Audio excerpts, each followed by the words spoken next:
Assalamu alaikum, урматтуу кыргызстандыктар, айрыкча дыйкандар, жер иштеткендер, анын ичинен айрыкча күнөскана иштеткендер.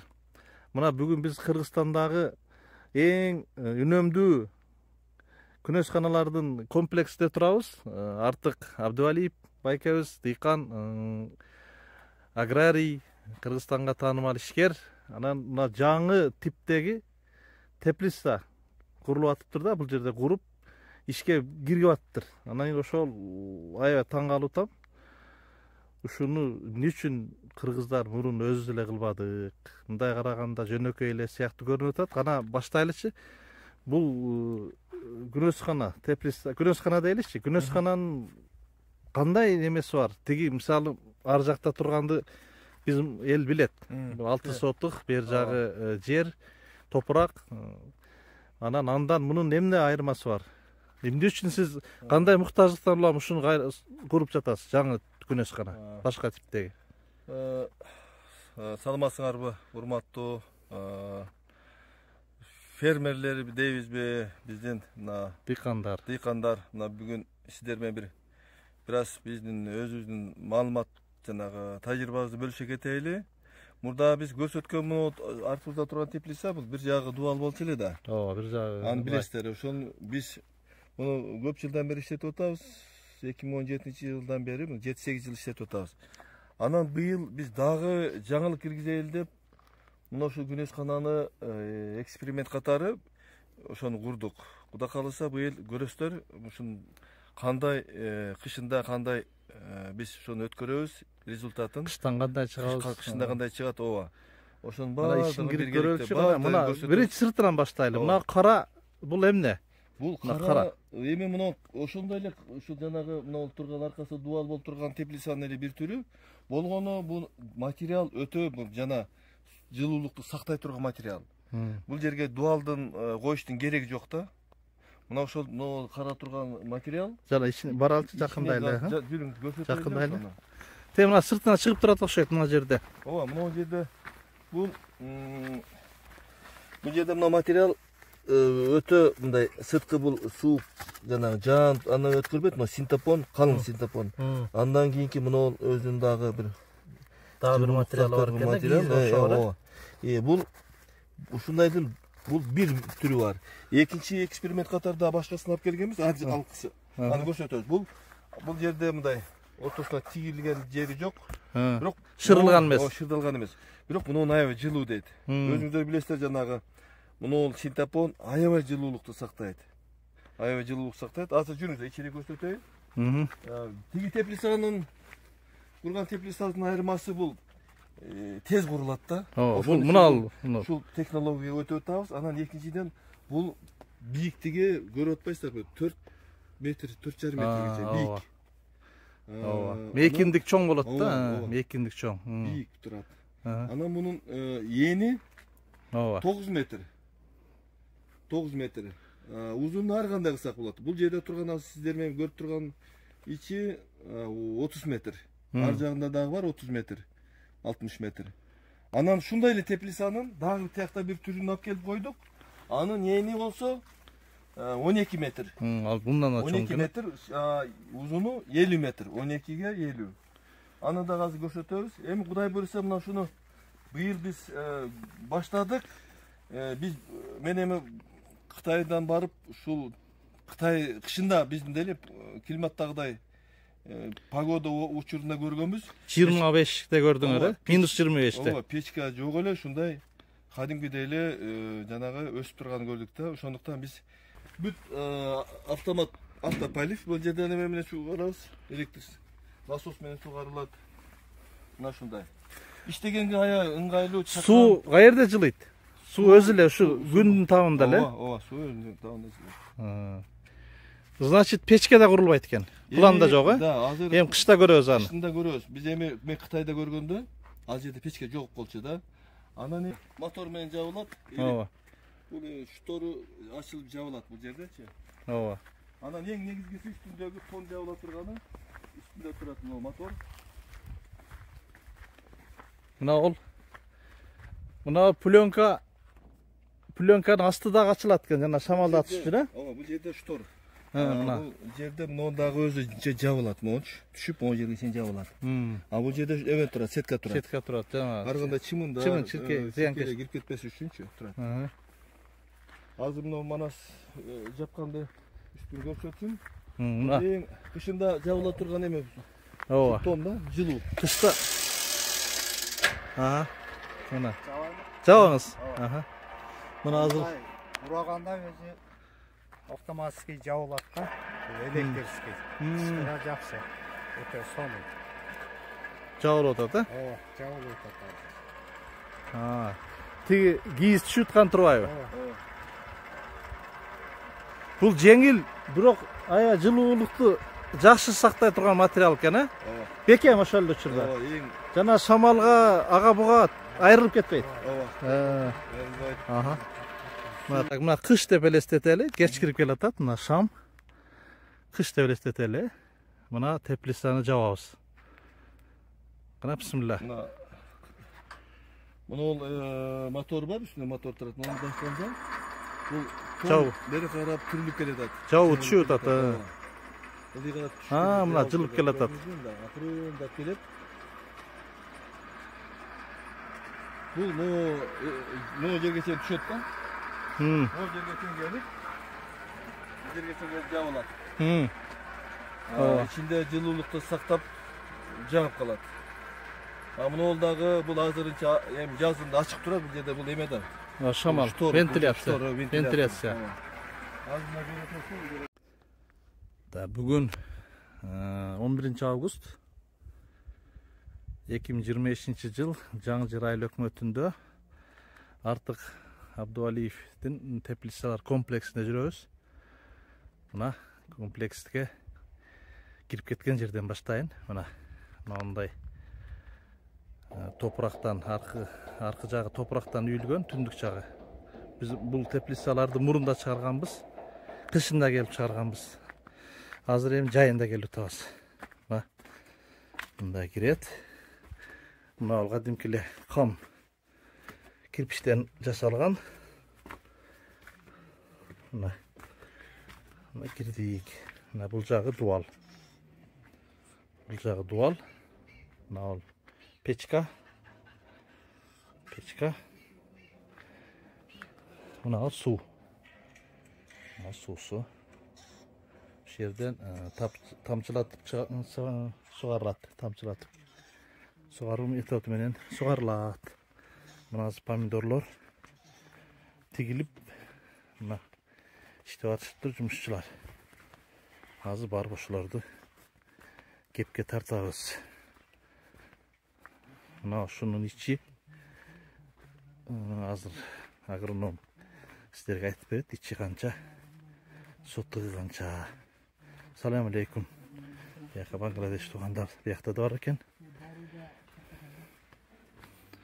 Мына иш катуу болуп атыптыр. Саламатсыздар.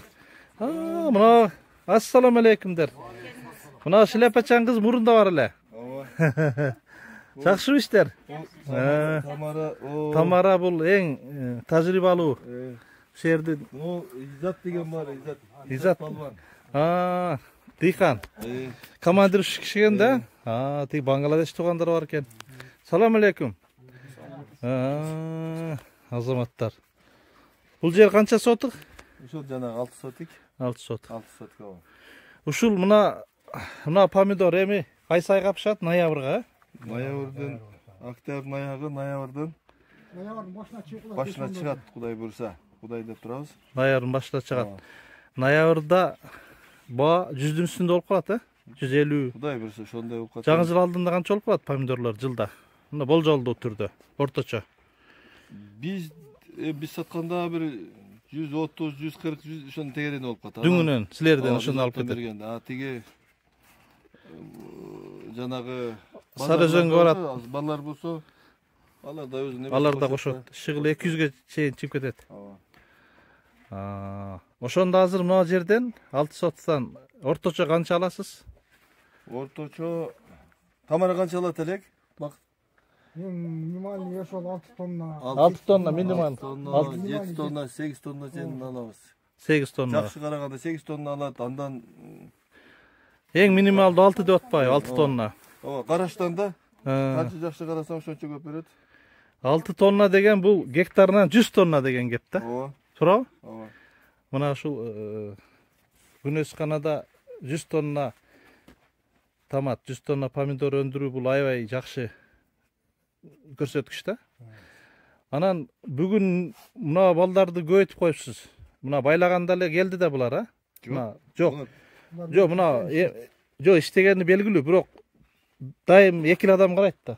Мындай, мына теплицаны. Азырына байлап атканда ашарга келди булар. Общий жалпы иштеп кетип атат да. Муну байлоо тез байлап калбасак, көрүп атпайсыздар, бул өсүп кетип атат да.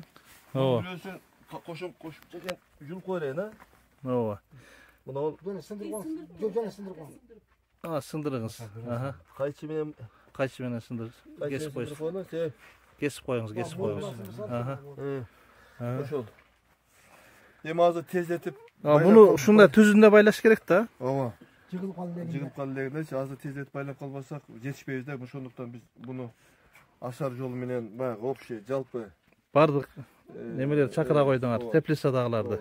Анан кийин ар бирине бөлүп берилет, өзүнүн теплицалары бар. Ооба. Азыр канча теплица бар ушундайдан?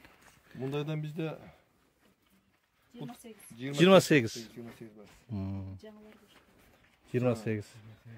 Мына туугандардан качандан баштап келип атат? Мына кара тоору балдар. Быйыл экинчи жыл иштешип атат. Жакшы экен булар. Булардын эмнеси жакшы экен? Кыргыздарга караганда артыкчылыгы. Сөздү угат. Тил алчак. Жакшы балдар. Тарбиялуу.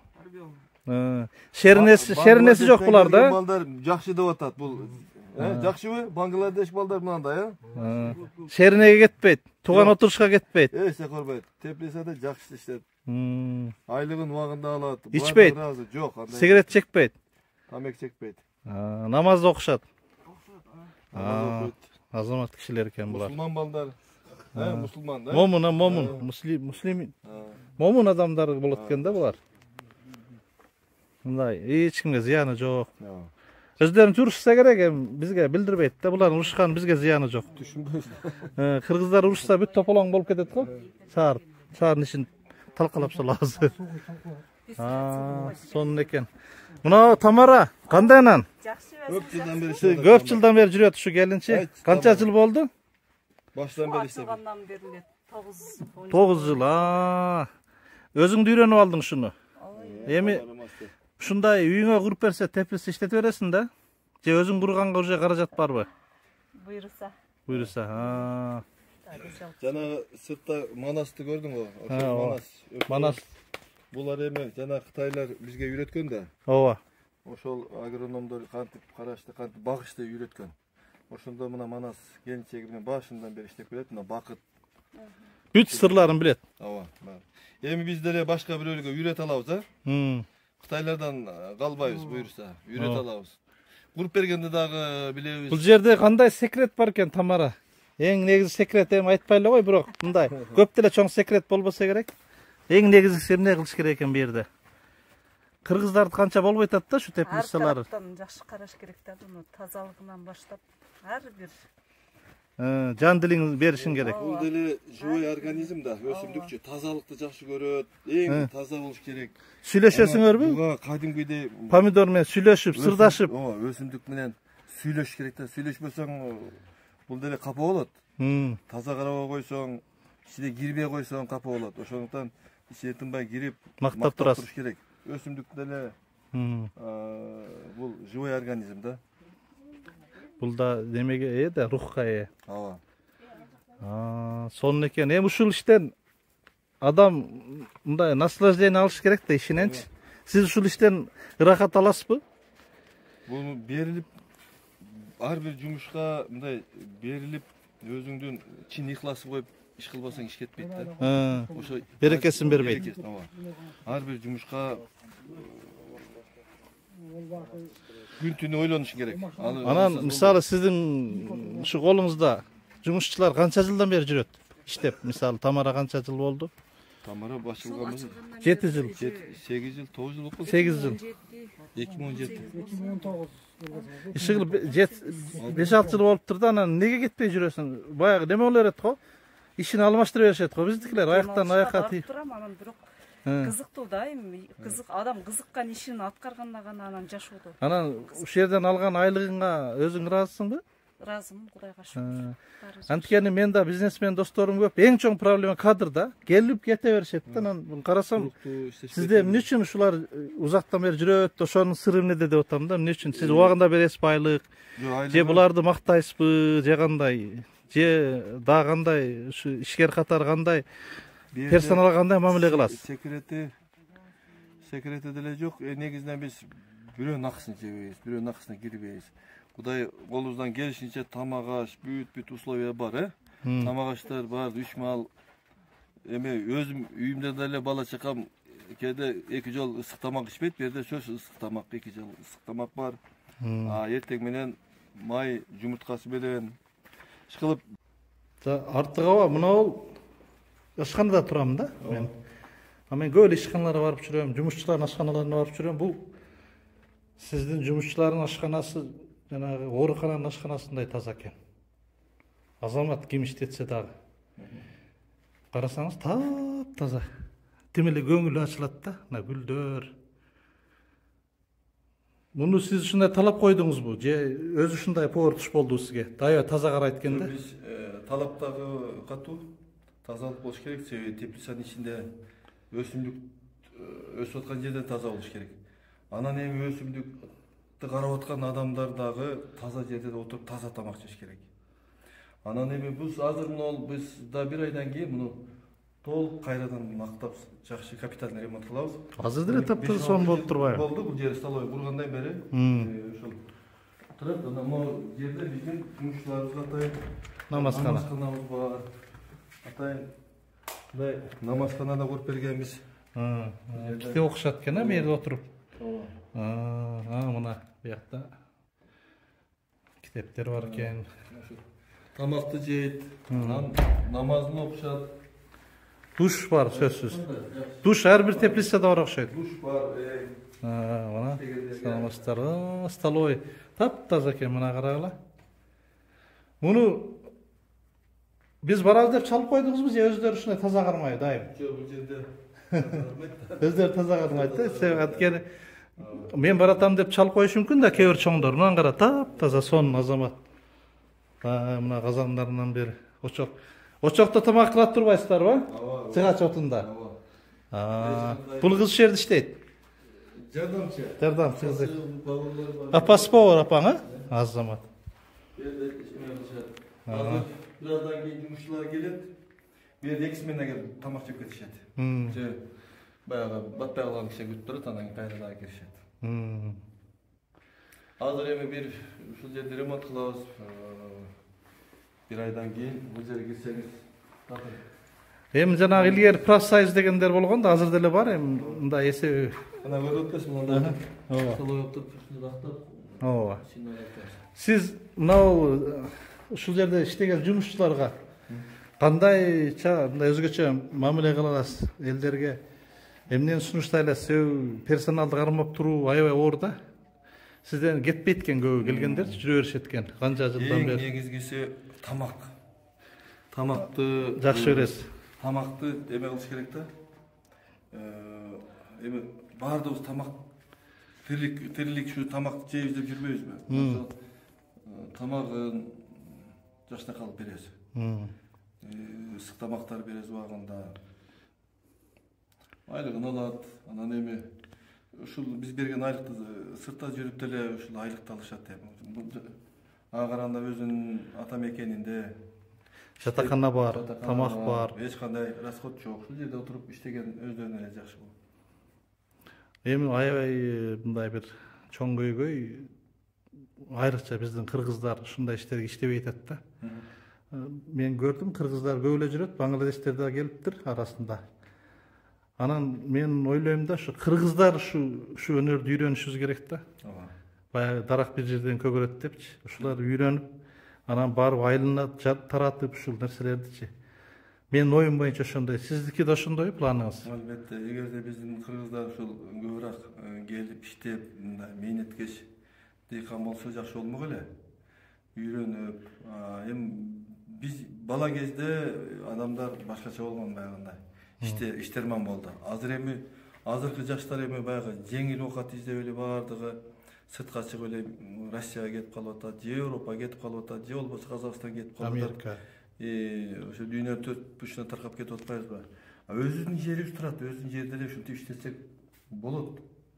Эң негизгиси баягы ар бир иште мээнет кылып, сабыр кылса, баардык бир жерден, дарак бир жерден көбөйөт дейт. Сиз жана жамаатты кармап туруунун жетекчи катары кандай бир кеңеш бере аласыз? Ушу жамаат ынтымактуу болуш үчүн, жетекчи менен жумушчунун ортосунда конфликттер болбош үчүн сиз эмне кыласыз? Эми жамаатты кармап туруш чындыгында да өзү азыр ушул убакта кыйыныраак. Бирок эң негизгиси ар бир жумушчу баягы иштеп аткан жумушчу биз тандап атканда өзүнүн ишин сүйгөн адамдарды алып келебиз. Ишин сүйүп баягы көп адамдар тияка барып иштеп көрдү, бул жака барып иштеп көрдү, андан кийин биздин иштеп жүргөн жумушчуларыбыз кайра айланып келди. Кайта келе себеп көрөт да башка жака салыштырыпчы. Бул жерде бүт баардык условиясын түзүп бергенбиз да, жатаканасы бар, шешеттеринен бери матрастарынан беребиз. Андан кийин тамак ашын убагында беребиз, айлыгын кечиктирбестен айлыктарын беребиз. Анан анча-мынча ооруп калган болсо, ооруп калган дары-дармектерин иш кылып, өзүмдүн баламдай карам да. Ансыз адамдарды иштетиш кыйын азыр. Эми неме болуп калса кандай болот? Мисалы үчүн азыр Бангладештер, Пакистандықтар басып атпайбы? Мисалы үчүн сиздин жумушчуларыңыз мисалы Англияда көп төлөйт деп кетип калса да. Сиз эмне кыласыз эми ошондо? Эми кетип калган адамды кармай албайсың да. Жок, мисалы кетип калды дейли да, эмне кыласыз? Кетип калса Бангладеш аласызбы? Эми азыр ошондой болуп атат да, Бангладештерди алып атышат.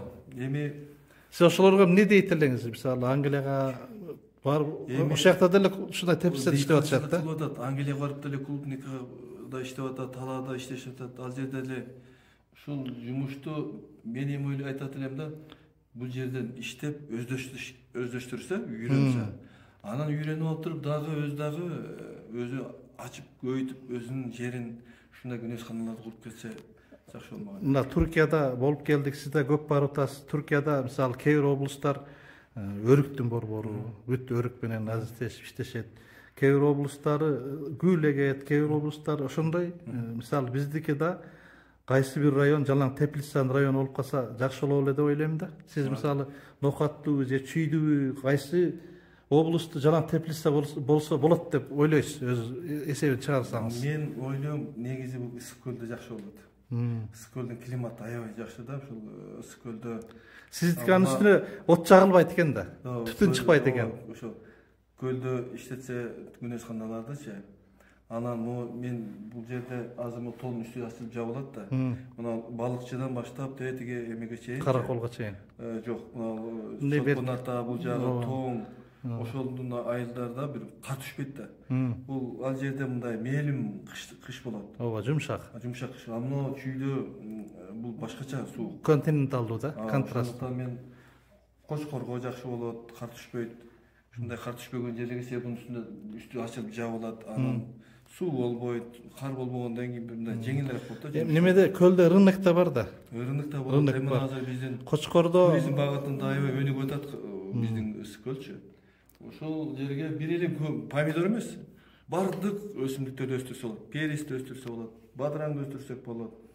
Калган жашылча жемиштерди, жашылча мына эмелерди, мына ашкана бизнесине, ресторан бизнесине эмне азык керек болсо ошонун баарын өстүрсө болот. Картошка өзүнөн чыгат. Ооба. Көлдүн өзүнөн. Картошка өзүнөн чыгат. Пияз чүйдөн барат. Иши кылып көлгө аябай перспектива чоң экен да ушул иштин, Ооба. Мен ошо көлгө анан Баткенге жасаса болот. Түштүктүн баардык жерлеринде өйтсөк болот. Эми мына именно биз курган жер бир аз климатический оорураак. Оор аябай. Андан көрөктүү тоо жакка, тоонун боорунда кышында ал жакта смог болбойт. Анан сууктагы бул эмеге карагандачы, жумшагыраак. Жаңы жер чууга карагандачы, тиякта жумшак болот. Ооба. Мен да бул иште аралашып жүргөн катары ушу айтып койсом, ушу жогору жакта илгери эмнегедир ушу мынау бычканын ылдый жагына теплицалар болуп калды, ушулар туура эмес болуп калды. Байкасаңыз баары жабылды. Мына сиздикинен башкасы, мына жолдун боюнда аэропортко келаткан теплицалар баары жабылды. Теги объездин боюндагылар канчасы иштеп атат билбейм. Бирок ушул ылдыйда бир эле сиздики калды да, менин оюмча. Сиз эми баягы технологиянын күчүнө салып, уюштуруучулукту жакшы жасап, ушуну алып кетип атасыз да. Анан мүмкүн болсо ушу жогоруга жасасаңыз, анан жанагы Бишкектин эски теплицалары талкаланып жатат, ТЭСтин жанында. Ошол жерге жасаса кандай болот эле, сонун болот. Жана ага өргө бараткан жерде теплицалар бар, алар жатат талкаланып. Кыла турган иш өтө көп. Буларды мен көп жылдан бери мына тажрыйба алып калдым да. Мен деле Күнөс Кададан өзү алыс болчу элем. Баягы көрүп, үйрөнүп азырчы. Анан ошол азыр эми өзүмдүн ишимди жакшы мындай билип калган ишкер катары ошол көп. Кайсы жерге кура турган болсо мен айта алат элем да, бул жерге жакшы болот депчи. Сиз бул боюнча эксперт катары чыга аласыз. Чоң эксперт катары сөзүгө жооп бересиз. Себеби буну мен айлап, жылдап бул нерсени өмүрүңүздү бердиңиз да, канча жылыңызды.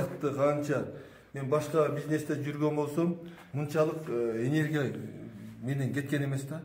Башка бизнестечи, бунда күн-түн чуркайсың. Ар бир жумушчу бул жерде жатып иштейт, буларды ар бирине жооп бересиң. Ошолорду айттым да. Тирүү адам болгондо проблемасы болот. Өзүңдүн баягы балам жебеген, өзүм үйүмдөгү, үй бүлөм жебеген тамакты буларга беришиң керек. Себеби тамак берип, булар иштеп атат. Кара жумуш, оор жумуш. Иштеп аткан адам тамак жедирет да.